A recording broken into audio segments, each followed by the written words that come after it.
Hi everybody, welcome to part 2 on my Twisted Tales video on Bugsy Siegel. The Profiling Evil Twisted Tales playlist is something new and fun. It's a place where we dive into the world of lesser talked crimes and criminals. Now today we're following up on my last video on Bugsy Siegel, the mobster that many people credit with building Las Vegas. Let's get the facts on this criminal whose name suggests that he was tough to figure out anyway, because he oftentimes would respond in a hell of gunfire.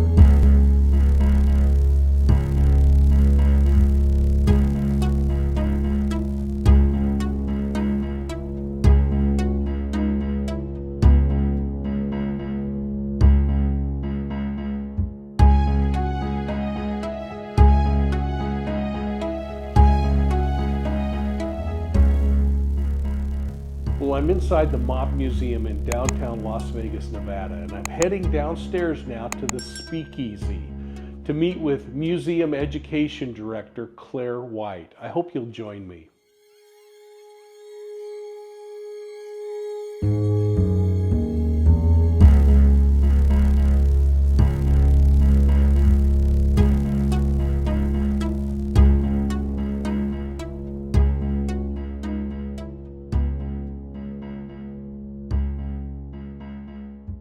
My name is Claire White, and I am the Director of Education at the Mob Museum in downtown Las Vegas, Nevada. I did not start out as an organized crime historian, but I grew up here in Las Vegas, went to high school in downtown Las Vegas, about 4 or 5 blocks away from the building where the Mob Museum is located.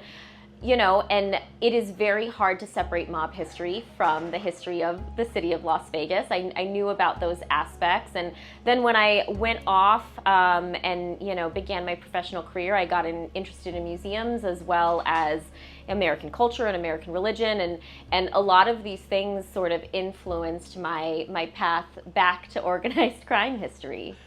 You know, that's incredible because we're here in what has been iconically tagged as Sin City, but you can't drive through the entire area of Las Vegas without seeing chapel after steeple after synagogue. Tell me a little bit about the faith community, the community of casinos, and how the two have found a place to coexist.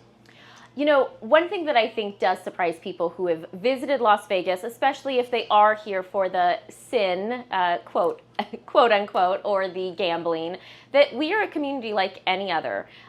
We have police stations, post offices, schools, churches, synagogues, mosques, everything. And in fact, compared to most U.S. cities of the same size as Las Vegas in the 2 to 3 million range, we actually have a significantly higher per capita church population than a lot of cities. I think we are very influenced by the early settlers who were members of the Church of Jesus Christ of Latter-day Saints. We were very influenced by the early Catholic settlers who came here of Italian and Greek and other European descents, as well as, all of the Jewish individuals who came to settle in Las Vegas early on, many of whom had deep connections to our casinos. And in fact, all of those communities and cultures and faith traditions have had a role in our casinos, which I think, again, for outsiders is often quite surprising. At the Mob Museum, one thing that we really do like to help our visitors understand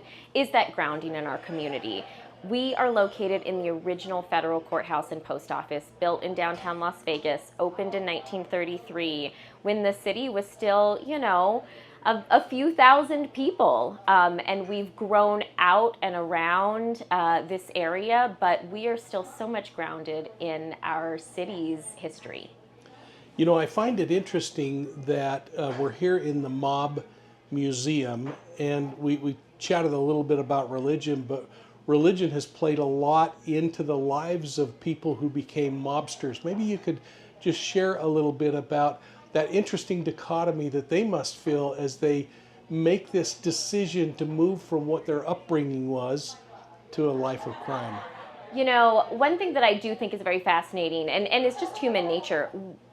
the faith tradition that you are raised in, it's going to influence you to some extent throughout the rest of your life.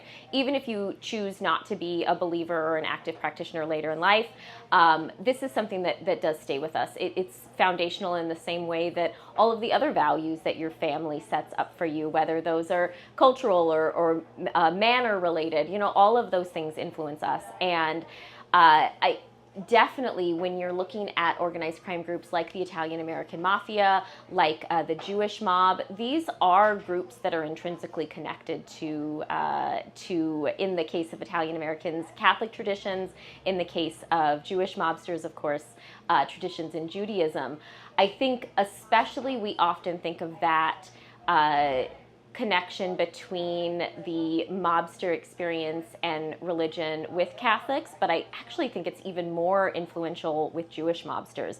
So men like Meyer Lansky, like Benjamin Bugsy Siegel, these are individuals who, in the early part of their careers, they're still very young. These are teenagers. They're not that far out of, their bar mitzvah period. They're not that far out of their family homes.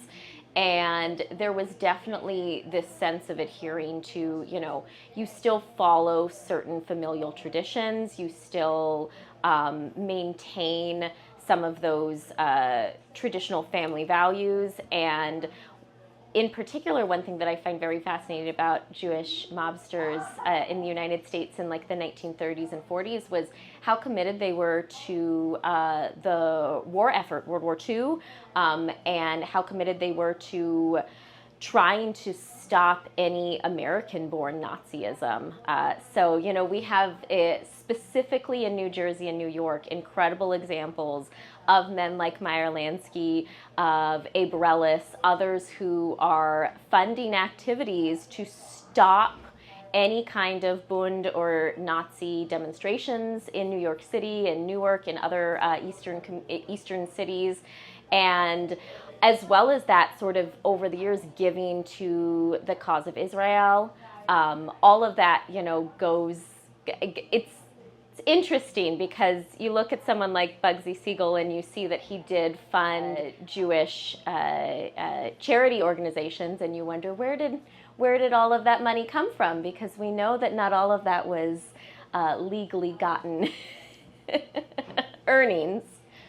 Yeah, it's really interesting, and you and I have had the opportunity of working, we didn't even realize it, together on some big projects for mainstream television, and it'll be fun to see those roll out and now put the pieces together. But one of the things that really I think is great that segues us into this discussion on Benjamin Bugsy Siegel is the fact that many of those mobsters back in the 20s and 30s were actually starting as groomed recruits within bigger organizations and then earned their place in crime and time. Can you talk a little bit about Bugsy as a boy, back when he was just known as Benjamin or Ben or Benny, and what those nicknames may have been when he was a kid, and then how he was introduced into organized crime? Yeah. Benjamin Bugsy Siegel is American-born, but he's born of European immigrants. So his family comes from Galicia, which is a part of the Austria-Hungarian Empire at the time, essentially current-day Poland. And he, very, very traditional Ashkenazi Jewish household. But from the records I've seen, from very early on, he definitely has gotten kind of some weird streaks towards violence. He drops out of school while he's still in grade school. He starts working, I believe, for a trucking company as a very young boy. But then he starts meeting these young street thugs, many of whom are fellow Ashkenazi Jews like himself, but also, neighborhood kids who are Irish, who are Italian. A couple that really do shape him through his youth are Mo Sedway and Meyer Lansky. And the three of them, all around the same age, Mo Sedway being the eldest and kind of falling down the line, Lansky and then Siegel, all of them are scrappy. They are ready to get out of their community in New York City, and they start forming rackets at a very young age. As a young teenager, Bugsy Siegel, who, as you mentioned at that time, is not yet referred to by the really not so pleasant nickname of Bugsy.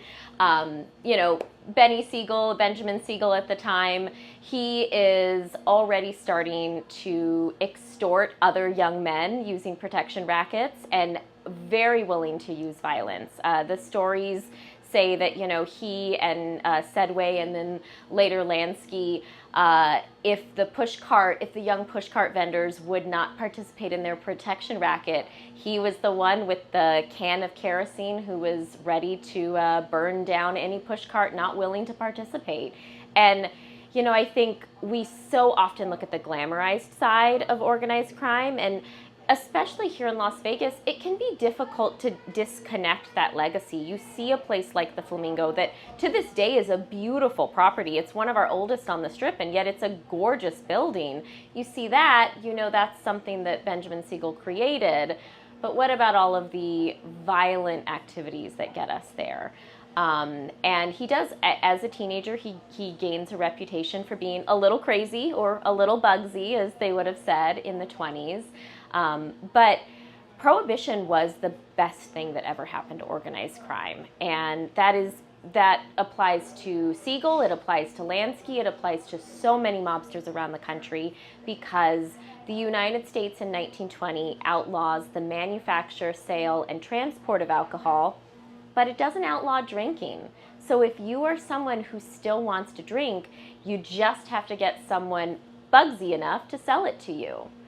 And, this is really an opportunity for these very young men that are still in their teens and very early 20s at the beginning of Prohibition. This is their opportunity to become millionaires and set themselves up for rackets that span the decades.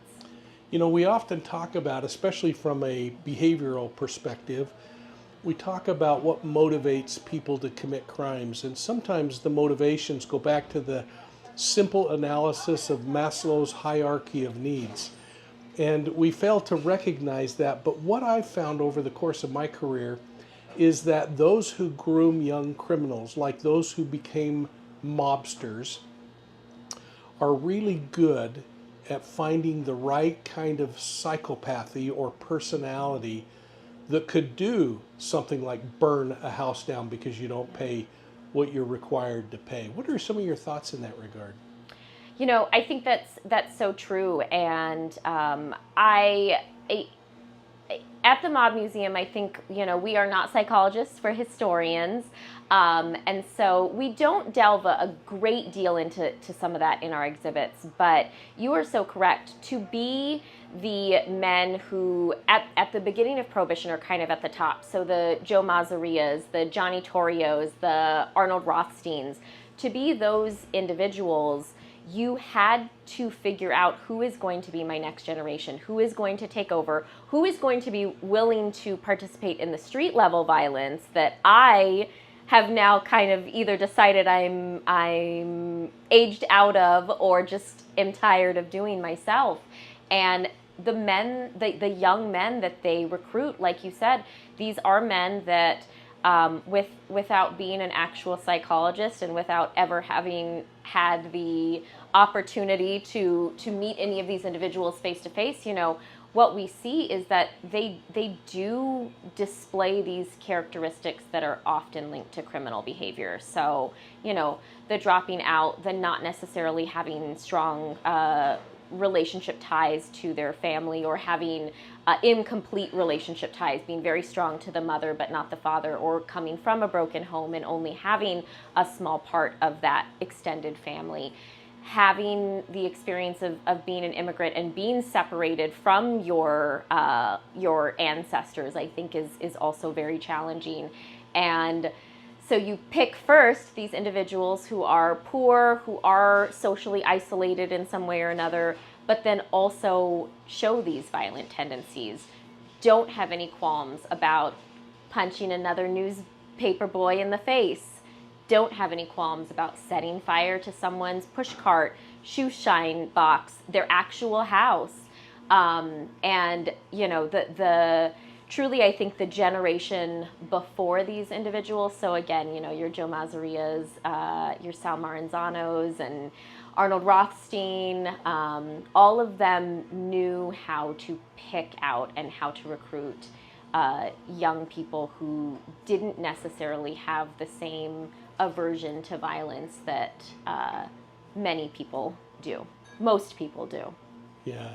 The interesting thing becomes then that there are these milestones or trigger points in a predator's career. And I use predator a lot rather than criminal because I feel like in many cases, predators start out with legitimate pursuits. But before long, it becomes more about them than maybe satisfying that Maslow need of a little bit of food in my belly or something else. But what were those triggering moments that made Bugsy Siegel a top consideration for the next mob post? That's a great question. You know, I think that for most of these mobsters that come up in Prohibition, a huge turning point, and it can be difficult to pinpoint exactly when this is because we don't necessarily know when people commit their first hits or commit their first, you know, violent kills. But I think for many of these men, you become entrenched in two ways. That first time that you make enough money that you are no longer just satisfying you and your family's base level needs. I think the first time that your paycheck goes home and you realize, I'm 21 and I can purchase a home at the Waldorf Astoria. I can get an apartment in one of the wealthiest buildings in New York. I think that's a huge turning point. And then I also think a huge turning point for a lot of these mobsters is the first time that they commit a hit. And at the Mob Museum, that's something that we find very important to communicate to our guests. I think there is a misconception in pop culture, even though movies like The Godfather and Goodfellas talk about the fact that in order to be a made man, you need to kill someone. I think that's the part that we skip over. When you come here to the Mob Museum, we do hope that you will unfortunately go home with the understanding that if you're a made man in the Italian-American Mafia, if you're a made man in Jewish organized crime groups, that means that you've killed someone. That is a part of the expectations. That is a requirement of being a full-fledged member of these organizations. And once you've committed a crime like that, it's hard to turn back. You've physiologically changed as a person. It is very different if something is an accident. You know, unfortunately, there are many cases around the world of individuals accidentally committing a violent crime. But if you have intentionally created a violent crime, that act of taking another's life, I think it is, you will never physiologically be able to take that act out of your emotional DNA. So it literally changes the human being. They evolve, they build barriers to handle the emotional trauma they must have felt even doing that. Even as a psychopath, that first kitten they killed still had to have some impact or thrill. Let's talk about now how Bugsy is recognized and grows through the New York syndicate and decides, I'm going to make Las Vegas a home for a while. So during Prohibition, during the 1920s, Siegel, along with Lansky and their other associates, they're running liquor rackets. They're very successful there. Even though their liquor rackets are very successful, Siegel already has sort of this reputation of being difficult to get along with. Even with his closest friends, there is sort of this challenge there. He creates a little more emotional turmoil than some others in their group. And by the late 1920s, you know, it becomes, I think, increasingly challenging. He's not concerned about burning bridges. And as we move into the 1930s, there is two things happening. First, these organized crime groups are ready to expand outside of New York. They would like to take over rackets in LA. They'd like to take over the race wire rackets on the west coast of the United States. Here in Nevada, we legalized gambling in 1931, and throughout the 1930s and early 40s, these New York mobsters are trying to figure out how to get a foothold in that. Siegel is sent to California to essentially run these race wires, but also because people in his organization know that law enforcement know who he is and would be thrilled to take him down. And they also know that again, he really has burned bridges. There are some interpersonal challenges. And I'll be honest, in terms of like exactly who those people are, there's so many sort of stories of, oh, he didn't get along with this person, he didn't get along with that person. I couldn't even confidently say that I know who is that trigger, the final straw that they were like, we got to get him out of New York. But I think he did. He displays that interesting combination of being very charismatic. You know, he was a handsome man. He was someone that people could be very drawn to, but he had a very high opinion of himself, of his criminal activities, of his physical appearance, of his ability to sort of become the top level boss. And those things rub people the wrong way. Even our closest friends don't always like that. So now Bugsy is in California, raising a family, hobnobbing with celebrities. What was his life like, and how did that cause him to go east to Las Vegas and start looking at organized crime's new venture in gambling? I think Los Angeles was in many ways, at least as a stepping stone, a good fit for Bugsy Siegel. Los Angeles at the time, obviously a smaller city than New York, a considerably younger city than New York. And he loved the glamour. He loved the beach. He loved the racetracks. He loved the open space. And, you know, I think even with all of the violent tendencies and the you know, whatever he was dealing with emotionally and mentally, he did certainly love his daughters. There's certainly, I think for him, it was nice to be able to live somewhere with a pool, somewhere where he could, we have a home video of him jumping in the pool with his daughters. I know he liked that. And I think another thing that he really liked is he really fed off of that sort of stereotypical Hollywood hobnobbing persona, glamorous kind of thing. He became good friends with George Raft. There were a number of other Hollywood actors and celebrities who he met at the racetracks while running the race wire. He loved being a part of that scene. But even there, he's got issues getting along with the people that are already there, as well as the people that he recruited to join his crew. So in LA, he definitely comes up against Jack Dragna, the traditional Italian-American mafia boss who was running a lot of LA rackets. There's real conflict there. They're very different personalities. Mickey Cohen, who is partially brought into LA to also be a part of this sort of transition for the LA Rackets to transition under control of Lansky and Siegel and others. You know, they're friends, but then you also hear that there's a lot of tension between Cohen and Siegel. So I think that Las Vegas provided Siegel just that next opportunity. It's an even more of a frontier. There's even more wide open spaces. There's even more opportunities to be the top dog without having to deal with this tension and these relationships with others. And it's important to keep in mind that, you know, Las Vegas in the 1940s, when he begins work on the Flamingo, is a very small community. We have a handful of hotel casinos downtown, and then we have 2 hotel casinos on the Strip. That's it. There's only 2 before the Flamingo is built in 46.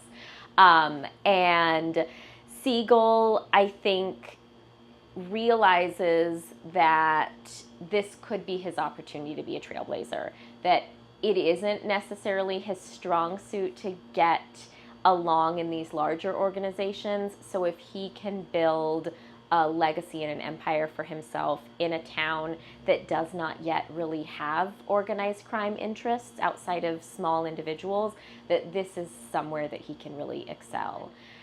The story of Siegel coming out and just inventing the Flamingo out of nothing, it's not true at all. He purchases the idea from a man named Billy Wilkerson, who was the owner and editor of the Hollywood Reporter, owned nightclubs on the Sunset Strip, another, Hollywood glamour friend of Bugsy Siegel's. And Wilkerson starts work on the Flamingo. He is a gambling addict, loves casinos, loves nightlife, and all of his friends say, you always owe other people money. Why don't you open a casino in Las Vegas and then you own the house and you don't have to owe anyone money? Which is all well and good, but if you're a gambling addict, raising the amount of capital that you need to open a huge European-style resort like the Flamingo is not an easy task. And so Siegel takes over the project of the Flamingo with the backing of Lansky and other New York mob interests. And again, I think for him, it's this, he's envisioning this as his legacy. And I truly, in many extents, it is. But the thing that's important here is that it wasn't his idea. He was an agent of a bigger organization, but he tried to become that organization, which started to create conflicts in his life. Can you talk a little bit about that? Yeah. That is exactly correct. That Bugsy Siegel, Benjamin Siegel did not come up with the idea for the Flamingo. And in fact, it's not even him who's coming up with the idea to invest in Las Vegas. This is his organization. This is the Jewish mob interests in New York, primarily at this point run by Lansky, as well as the Italian-American Mafia in New York being run by the Five Families and the Commission. These groups are working together and saying, we want to invest in Las Vegas. Siegel does get himself to the top of the short list of who's going to be the man on the ground, who's going to be in charge of this project. He does make sure that he is sort of at the helm of the Flamingo project, but this isn't his money, at least not entirely. Certainly he's invested in it, but this isn't his money backing the Flamingo. It's not his idea to build the Flamingo. He makes some architectural and interior design decisions, but ultimately he still has a group of bosses in New York. The challenge is, I think he forgets that at every turn. He forgets that he's not at the top of this organization. I think the isolation in Las Vegas and the assignment that he has, he's blinded by the responsibility that he's given, and it makes him forget that when he's spending millions of dollars ripping out the architectural details that Wilkerson had worked on and putting in something more expensive, that mobsters back east are like, what are you doing? These are men who grew up in tiny tenements in Brooklyn and Eastside Manhattan. They're like, what? We need copper. Everyone needs their own copper pipes in their bathroom. Everyone needs, these imported chandeliers. It does not compute to the majority of his business partners. So taking that into account, we can start to see frustrations building in the leadership and the narcissism of a Bugsy Siegel, who in his own psychopathic way thinks he's really doing the greatest work, but he is the power center in Las Vegas for the construction of the Flamingo. But as that thing starts to spin out of control financially, what's going on in the organization? What's going on with the pressures that Siegel's facing? And is that all leading toward his ultimate demise? One of the most fun but also most challenging things about studying organized crime history is, with few exceptions, you really can't get a more closed society of people. And I'll be very honest and personal, especially as a woman, as someone who is, not Italian, not Jewish, not any of these things. There's so much that, any of us, any researchers who look at this topic, we have so many anecdotes and so many little kernels of things, and you have to sort of read between the lines. What we know is that in the final year of constructing the Flamingo, Siegel is constantly moving back and forth between LA, Las Vegas, and New York. And he's doing this because he's constantly having to report on what is happening. Why is construction behind? Why is construction costing millions of dollars? And especially in the mob, this isn't a corporation. They're not keeping detailed tax records. So when you tell someone, hey, I spent $1 million on this, I spent $10,000 on this, $200,000 on that, they pretty much have to take Siegel's word for it. And you have essentially a business structure and an economic structure that is built on the idea of lying about how much you've spent, about skimming money, about taking a little for yourself, deciding how much the next 10 guys get before you ever report anything. And Siegel for quite a while is getting heat for what he's doing here in Las Vegas. And I think, there's that saying that absence makes the heart grow fonder, but not if you've got a lot of deep questions about what your friend or associate is doing. And so in the case of Meyer Lansky, the longer that he and Siegel are apart, I think the easier it is for Lansky to say, sure, I've known this guy since we were kids. He's one of my closest childhood friends, but he's not the guy I thought he was. He's not the guy he was when we were, knocking around Brooklyn. And I do think that the year of 1946 is a huge one for Bugsy Siegel because he just continues to burn more and more bridges. He's really not taking control of the LA race wire rackets the way that his New York financiers expected him to, because he is so hyper-focused on the Flamingo, and yet the Flamingo's still not completed either. When we get to the grand opening day on December 26, 1946, there's not doors on the hotel rooms. Half of the casino employees are not fully trained. There's huge problems. And again, the guys back in New York, it doesn't matter that Lansky and Sedway and Lucky Luciano have known him since they were kids. They're not kids now. They're running a multi-million-dollar business, whether it's legal or not. They've got a lot of money on the line, and I don't think Siegel is ever willing and able to be contrite, to admit his I think his role in all of this. So from what I can piece together and what we at the Mob Museum know about it, I think you've got someone who is being asked to say what exactly is going wrong here, what's the problem, and Siegel is not someone who's able to apologize. He's not someone who's able to take responsibility for the money that's being lost, the problems that he's having, the law enforcement attention that he's receiving, all things that are huge problems for these men back in New York who have a lot of money on the line. Is he smart enough to know that his stock value is dropping? And was he smart enough to know that his risk from either the inside or the outside was increasing?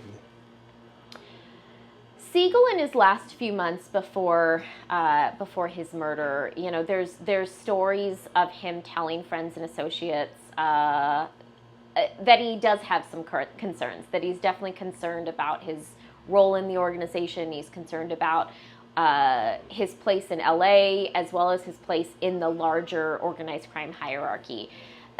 There are definitely examples of him being smart enough and being wise enough to know he's in a precarious position.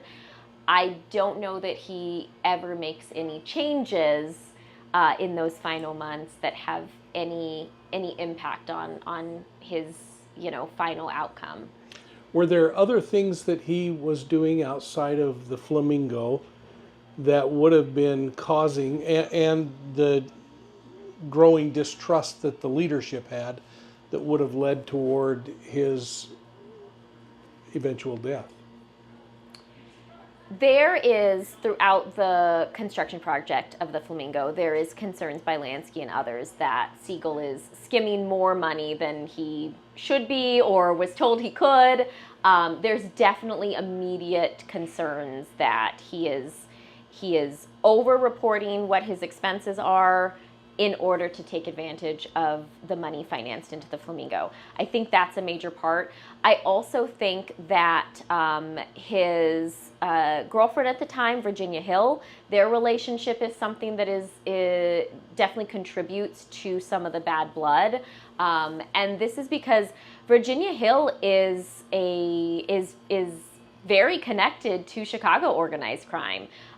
She, in fact, in her own right, is a money laundering courier. She takes narcotics to and from Mexico. For a woman, she's about as high up in organized crime as you can get, which I think is often surprising to people. But they have a very volatile relationship, and one that draws a lot of attention, draws attention from mobsters in Chicago, draws attention from mobsters in LA, and ultimately is just not necessarily, anything that is bringing attention to organized crime in this time period is frowned upon by men like Charles Lucky Luciano and Meyer Lansky. That shifts a little over time as we move into the 70s and 80s. Mobsters are given a little more leeway as far as how grandiose they can live, how loud they can be about what they participate in. But when we're thinking about the 40s, this is still a time where you shut your mouth, you don't talk about what you're doing, you certainly don't draw attention to it, and that doesn't just go for your literal business activities, it's also your personal life, it's also all of these auxiliary aspects. I think those are definitely major things. I think the fact that Bugsy Siegel is also involved in some of these federal investigations that are taking place at the time. So the FBI here in Las Vegas was wiretapping him, trying to get information about things related to the race wire as well as to running casinos here in Nevada. He also is... He's also connected to Murder Inc., the hitman squad back in New York. Although he is not an active member of Murder Inc., he is a part of some of these investigations as they're looking to hits that are taking place in LA, taking place in New York. All of these things are major issues for his bosses in New York. And just to clarify, what does this do to his risk by collaborating with the Chicago mob via Virginia? It is a huge source of concern that he's so involved with Virginia Hill. The New York mobsters, it's so complicated because Chicago sort of has they're a part of the commission, but they're not a part of the commission. They're allowed, men like Al Capone are invited in, they're invited to participate in these things, but New Yorkers are not ready to give Chicago a cut of their finances. And there is certainly fear that partnering with Virginia Hill, even romantically, is opening the door for Chicago organized crime in LA as well as Las Vegas. And to be very clear, Lansky and Luciano and other New Yorkers are right to fear that because Chicago becomes incredibly invested in Las Vegas and maybe to a smaller extent also very invested in the race wire and other rackets in LA. So any fear they have is is not unfounded. So here he's collaborating or cohabitating part-time with a member of the Chicago mob. Now let's kind of build into the day of his murder. What's going on? So, on the day of his murder, he's flown back to LA. He is not with Virginia Hill at the time. Virginia Hill has traveled out of the country, and again, there is a lot of apprehension on his behalf. From what friends and family later say, he definitely had some tension. He's certainly concerned about his standing. It's June of 1947, so we are 6 months from what was supposed to be the grand opening of the Flamingo. The Flamingo actually closes for 3 months. It closes in January, February, and part of March of 1947 because they needed more time to complete the project. It reopens in March, so 3-4 months before his murder, and it's doing surprisingly well. But I think, unfortunately for Siegel, it's too late. It's every piece of bad blood is too cemented in his relationships. Mo Sedway, who again he's known since he was a child, is one of the other men working on the Flamingo project with him. There's been a lot of recent scholarship that says that Sedway was very concerned that Siegel wanted to take him out, and Siegel definitely expressed some concerns that Sedway might have the same feelings about him. It is a tense period for Siegel. On top of that, he is having a lot of relationship problems with Virginia Hill. He's separated from his wife. His kids live in LA, but the family is sort of moving back to the East Coast. There's all of this tension in his life, and that I think is part of why to this day the murder of Siegel is unsolved. We're not sure who committed this hit, and there are so many theories. The Mob Museum, we certainly have our opinions on who is most likely to have committed the hit, and who is most likely to have sanctioned it.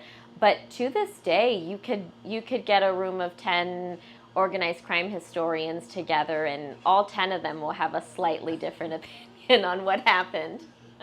On the evening of Siegel's murder, he has just come home from dinner. He is in Virginia Hill's home. He is he's with a friend. There's actually, Virginia Hill is not at home. Again, she's out of town, but there's a number of people in the home with him. He sits down in the living room. He's reading a newspaper, and while he's right there on the couch, a shooter comes up to the property and fires rounds through one of the front windows and kills him right there in the living room. Within hours, back here in Las Vegas, it is communicated to the employees of the Flamingo that Mo Sedway and another associate, Gus Greenbaum, are now in charge of the Flamingo. And this is, immediately a very high-profile investigation for police in LA. Did the employees get word of Bugsy's death before they're notified that there's a change of leadership? No, the employees are not told, hey, your boss has been murdered. It's just sort of, we're in charge now, stuff goes through us. And I think, depending on who you were, drips and drabs of exactly what has happened comes out over the next few hours and days. I think it's always a good reminder. This is 1947, so no one's texting you. Even the AP wire isn't getting information to Las Vegas for a little bit of time. We have a very small community here. You're not getting the big stories immediately the way you would today, or even a few decades ago. And law enforcement's rolling up their sleeves at the crime scene, and theories begin to abound. And of course, conspiracy theories abound in those early days, much like today. But what were the 2 or 3 primary theories of who killed Bugsy Siegel? Really, I think for most people, the prevailing theory is that this was a hit called for by Meyer Lansky as well as other New York mobsters. In this theory, the idea is that since Siegel has moved out west to LA and then, later his involvement in Las Vegas, that he's become increasingly erratic, increasingly difficult to manage, and increasingly stealing money from the organization. In this theory, there frankly are a handful of different shooters that people point to. The reality is for so many mob hits in this time period, especially for people connected to New York, they're using hitmen they're handpicking hitmen because the target won't recognize them, because they are not going to be someone who law enforcement is going to immediately connect to the crime. So there's so many different theories of who is the shooter.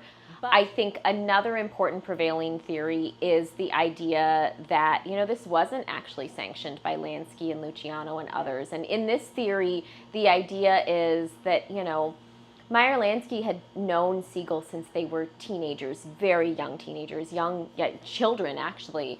And there's no way that he would have been comfortable allowing for the murder of his friend, even with the bad business blood. And so if you believe that to be true, there's a couple different avenues people go down.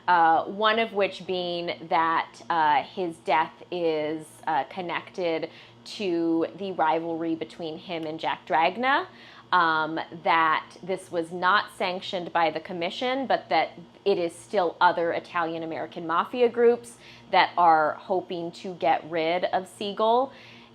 Again, with this theory, there's different shooters that are pointed to, but it's the idea that some people outside of the New York hierarchy who are still connected to Italian-American mafia organizations in LA, possibly in Chicago, are wanting to take him out, not necessarily because of his involvement in Las Vegas, but in order to consolidate the race wire and gambling rackets in California. The wild card, which I'll be honest, a lot of people do believe, although it's not supported by the Mob Museum, is this idea that it's not a mob hit at all, that it doesn't in any way look like a mob hit, and that it is in fact connected to his relationship with Virginia Hill. Virginia Hill came from a large Southern family and had a brother who served in the armed forces stationed in California. The idea is that because of a domestic violence dispute, that one of Hill's brothers is the shooter, and he was there to avenge the honor of his sister. It's nothing to do with the mob. Again, it is not a theory that the Mob Museum subscribes to, but there's a great number of people and a number of books that have been written on this as a theory. And then another very recent theory, and I think other than the Virginia Hill theory, and even with that one to some extent, there is some overlap here. So I want to be clear, the prevailing theories, if you will, there is some overlap of either who's the shooter, who's calling the shots, all of that. But a very recent theory that I think is gaining a lot of traction for some people is the idea that this was okayed by Lansky and others, but it was actually directed by Mo Sedway, that Mo Sedway really was ready to move up in the ranks. He felt that he was a better organizer, a better businessman, maybe not as crazy as Siegel, and he thought that it was his time to come into ascendance in Las Vegas and in the rackets. And so in that theory, it's believed that the shooter, believe it or not, was actually a former lover of Sedway's wife, which is probably one of the more out there ways to select a hitman, but you know, there's I think some fascinating evidence that said way is maybe more involved than people initially believed. But I'm not a criminal investigator. I'm not the police, so I can't say. You know, I find it so interesting that in this world of organized crime, that there is a level of decency in the way they treat things, and the way in which Bugsy Siegel's family was treated after his death is something I'd like you to talk about. And the fact that there is a significant amount of risk if the mob were responsible for the hit without ever acknowledging it, that they make Bugsy Siegel a martyr of sorts. So what are your thoughts in that regard? You know, I think that one of the things that's very challenging for the Mob Museum is to communicate this, this very complex, I think, accounting for morality with organized crime, whether there is or is not. Because, you know, ultimately, these are humans, they're people. Even if there are psychopaths or sociopaths or other antisocial personalities in organized crime, they're all still human. Every one of them is a human, and most of them have families, most of them have children. If not children, at least they do, you know, have siblings and parents and other loved ones. And the mob is a business. It's illegal, it's a criminal enterprise, but it is a business. And so, you know, you have to remember that you don't have to condone any of those criminal behaviors, and we do not at the Mob Museum. We do not condone the criminal act, but they are still ultimately people. And men like Meyer Lansky, Mo Sedway, Charles Luciano, they have known Siegel's wife Esta and his daughters for years. By the time he's murdered, these are individuals who have been in each other's lives for decades. And you know, I think in a lot of ways, when you're looking at how the mob handles wives and girlfriends and children, you have to keep in mind it's kind of what you would do if you've got coworkers for a long time. If you're working at the same company for 20 years and, you know, you got your cubicle mates, you're going to know all their children, you're going to know all their significant others. Some you might know better than others, but when there's a tragedy or a crisis, you're going to want to treat those individuals, loved ones, with as much care as possible. And I think that holds true for organized crime. I think you can't separate that. But that said, you know, I also think it's important to remember that the idea, and Siegel is most often credited with this quote, but, you know, the idea that mobsters only kill each other and that mobsters always take care of their mothers and always take care of everyone else's mothers, you know, it's not entirely accurate. They did treat Esta Siegel and his daughters with care and grace, but they didn't show up to his funeral. And just because that is a significant other whose life was spared does not mean that everyone is afforded that same grace. I mentioned Gus Greenbaum, who was one of the men who took over leadership of the Flamingo, later was involved with the Riviera Hotel and Casino here in Las Vegas. He and his wife together are ruthlessly murdered in their Phoenix home 10 years later. And although that's also an unsolved crime, there are certainly organized crime connections to it. And I think that is that is one thing, and I've gone off on a tangent a bit, but that is one thing that we do want people to understand when they come to the Mob Museum, that there are so many examples of members of organized crime being good to each other's families, to each other's loved ones. But this is still a violent criminal enterprise. The idea that we only kill each other, which Bugsy Siegel allegedly said to a real estate developer, Del Webb, during the construction of the Flamingo, maybe Siegel could confidently say that, but many mobsters cannot. So did they make him a martyr? Great question. I think, unfortunately, to some extent, they did make Bugsy Siegel a martyr.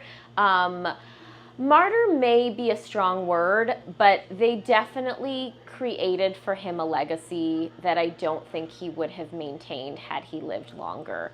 And in the end, isn't that his whole pursuit, was to have a legacy? Oh, yeah. I don't think anyone wants their lives to end violently, and I don't think anyone wants to die at 41. I mean, that's a short life.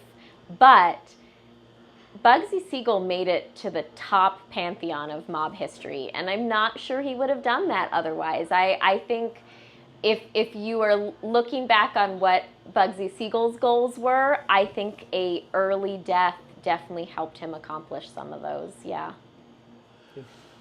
Well, Claire, I want to thank you, number one, for taking time and teaching me more about Bugsy Siegel. I want to know if there's any closing thoughts you have about Bugsy, but more importantly, we've touched on one individual inside of a museum that people could literally spend weeks in and still not get the stories behind each of those like you've shared with me today. What are your thoughts? You know, one thing I love about the Mob Museum is we are so driven by personalities, and I think that's what draws people to history. Like, we are interested in that human experience as it transfers over time, as it changes over time. And the Mob Museum is a wonderful place to hear human stories. And I certainly don't just mean about mobsters. I mean, we are the National Museum of Organized Crime and Law Enforcement. We have wonderful stories that talk about both sides of that coin. And I just love that we have 4 full floors of exhibits. We have historic artifacts in every gallery. We have interactive experiences. The space that we're in right now is actually our 1920s themed speakeasy. You come down into our basement and you are immersed into the speakeasy culture of the 1920s. We distill our own moonshine here at the Mob Museum to tie into the Prohibition era. There's so much to see. We have a wonderful gallery related to Las Vegas history that talks about Benjamin Bugsy Siegel. We have a pair of his sunglasses. We have financial documents from the Flamingo. But we also tell the stories of the Chicago mob. We have the bricks from the wall against which the St. Valentine's Day Massacre occurred in Chicago in 1929. We have artifacts related to New York mobsters like Meyer Lansky, like Charles Lucky Luciano. We have so much to see. You do not have to be a mob history buff, although if you are, I know there's a lot of things you'll appreciate. But you don't even have to really be a casual mob fan. If you are interested in a unique aspect of American history, we are just such a great resource for that. Well, thanks for joining us today, folks. And please remember that you can find Profiling Evil on Facebook, Instagram, YouTube, and Twitter. And please make sure you're checking out Profiling Evil's audio podcasts on your favorite podcast platform. You can get more information at our website at profilingevil.com. And while you're there, I hope you'll sign up for our digital newsletter, The Bolo. And thanks for tuning in to Profiling Evil's Twisted Tales, a place where your curiosity and engagement help keep this community alive. Folks, if you found this video to be intriguing, I hope you'll take just a minute and hit that like and subscribe button, and make sure you're getting notifications so that you get all of our videos when they're released. And of course, please share Profiling Evil with your friends, because together we can keep uncovering the truth, one crime at a time. Hey, thanks again. We'll see you soon.